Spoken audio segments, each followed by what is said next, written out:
Assalamualaikum warahmatullahi wabarakatuh, teman-teman semua. Kembali berjumpa dengan saya di channel Fajar Rahmat Official. Hari ini kembali saya akan mengupas tentang headline berita koran Radar Sumbawa di hari ini, edisi Rabu 26 Agustus 2020.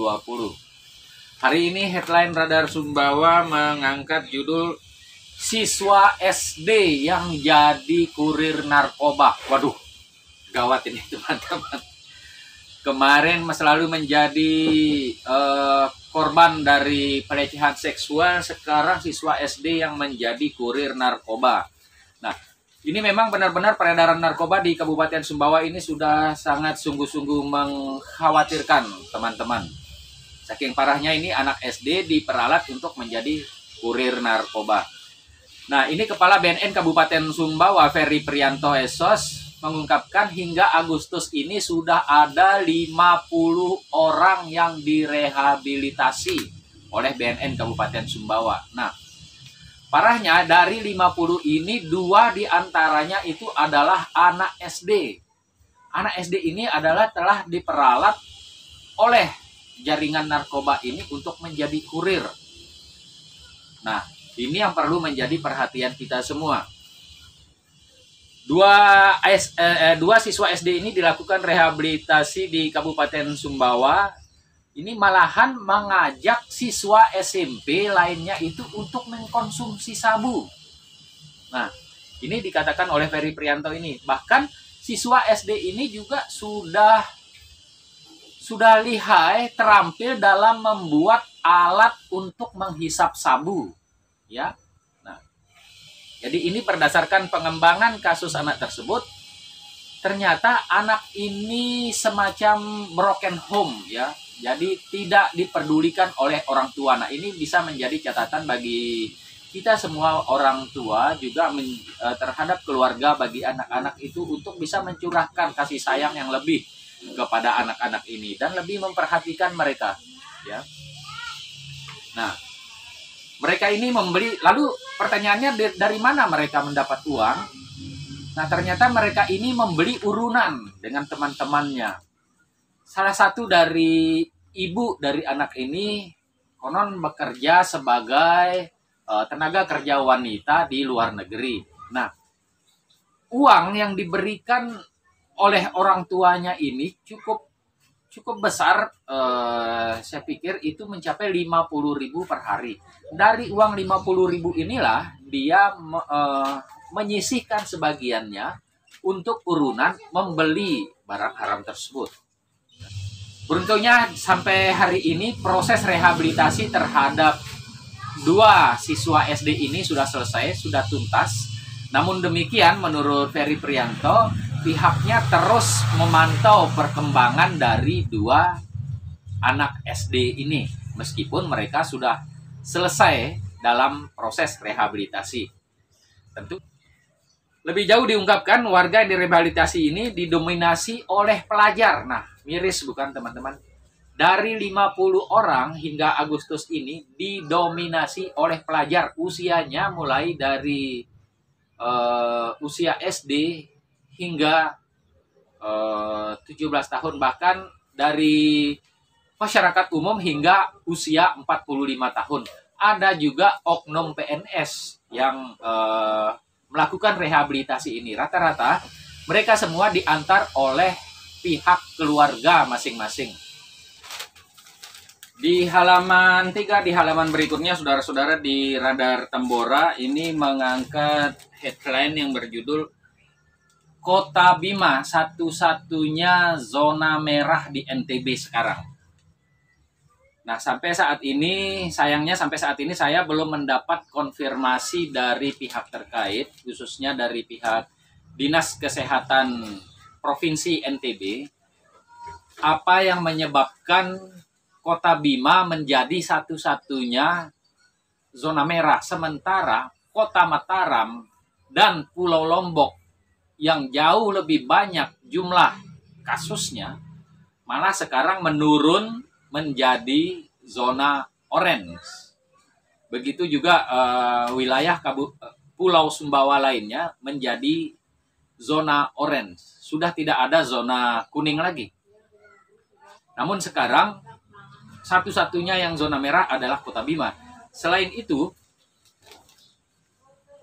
terkonfirmasi kasus positif di Kabupaten Sumbawa juga semakin terus meningkat. Bahkan parahnya kemarin, tim gugus tugas penanganan COVID-19 Provinsi NTB mengumumkan sebanyak 17 kasus baru dari Kabupaten Sumbawa. Nah, khususnya Kabupaten Sumbawa dari wilayah Labuhan Sumbawa. Di halaman terakhir, halaman Sumbawa Barat, teman-teman semua, halaman Sumbawa Barat mengangkat opening atau headline-nya itu 4 tersangka korupsi BPR NTB segera dilimpahkan ke kejaksaan. Nah, ini mengangkat kasus korupsi yang ditangani oleh Polres Kabupaten Sumbawa Barat. Sampai saat ini Polres KSB kembali mengusut sejumlah kasus dugaan tindak pidana korupsi. Beberapa diantaranya masih didominasi kasus dugaan korupsi yang terjadi di desa. Ini saudara-saudara. Kapolres Sumbawa Barat AKBP Herman Suryono SIK menjelaskan saat ini Polres KSB tengah menangani 7 kasus dugaan korupsi. Nah, 4 kasus dalam tahap penyidikan dan 3 kasus lainnya masih penyelidikan. 4 kasus korupsi yang sudah masuk dalam tahap penyidikan antara lain dugaan kasus korupsi PT BPR NTB, kasus dugaan korupsi pengadaan lampu penerangan jalan Tata Surya di Desa Labuhan Lalar, saudara-saudara, Kecamatan Taliwang tahun 2018 lalu. Selain itu, kasus dugaan penjualan aset daerah berupa tanah di Desa Beniti, Kecamatan Maluk, saudara-saudara. Nah, dan terakhir dugaan korupsi pengelolaan keuangan Desa Seminar Salit, Kecamatan Berangrea tahun 2017 hingga tahun 2018 lalu. Menurut Kapolres, 4 kasus ini sudah masuk dalam tahap penyidikan, bahkan 1 kasus yaitu PT BPR NTB berkasnya sudah dinyatakan lengkap dan pekan ini tinggal melakukan pelimpahan tersangka dan barang bukti ke kejaksaan, kata Kapolres yang didampingi Kasat Reskrim AKP Afrizal. Jadi untuk kasus dugaan korupsi BPR ini, polisi telah menetapkan 4 tersangka.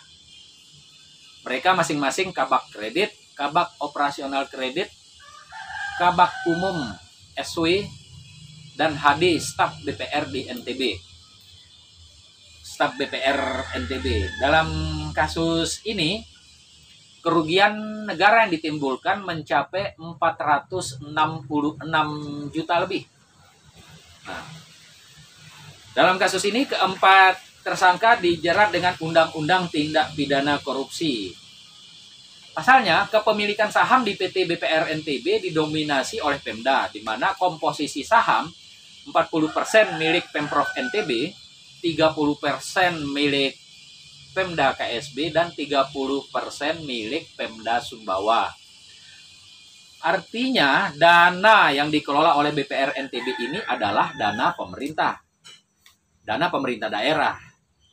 Dalam kasus ini, penyidik juga berusaha mengembalikan kerugian negara yang dilakukan oleh keempat tersangka ini.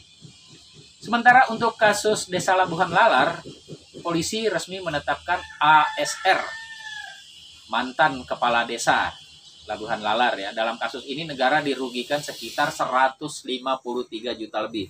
Jadi modus yang dilakukan mantan kades ini yaitu dengan memalsukan kegiatan-kegiatan proyek atau proyek fiktif, saudara-saudara. Nah, untuk kasus tindak pidana penjualan aset daerah berupa tanah di Desa Beniti, Kecamatan Maluk, penyidik Polres KSB tinggal menunggu hasil audit kerugian negara. Jadi masih dilakukan audit oleh Inspektorat Provinsi NTB. Sementara untuk kasus dugaan korupsi pengelolaan keuangan Desa Seminar Salit, Kecamatan Berangrea tahun 2017 dan 2018, juga telah dinaikkan statusnya ke penyidikan. Nah, ini artinya tersangkanya sudah ada ini, saudara-saudara. Namun demikian, kasus ini masih berjalan dan penyidik masih menunggu hasil audit untuk menentukan jumlah dari kerugian negara. Para tersangka maupun calon tersangka dalam 4 kasus tersebut dijerat dengan pasal 2 ayat 1 junto pasal 18 ayat 1 Undang-Undang 31 tahun 1999 tentang pemberantasan tindak pidana korupsi dengan ancaman hukuman minimal 4 tahun, dengan maksimalnya 20 tahun. Jadi dengan denda paling sedikit 200 juta. Nah, paling banyak 1 miliar. Sementara 3 kasus yang masih dalam tahap penyelidikan, diselidik nih.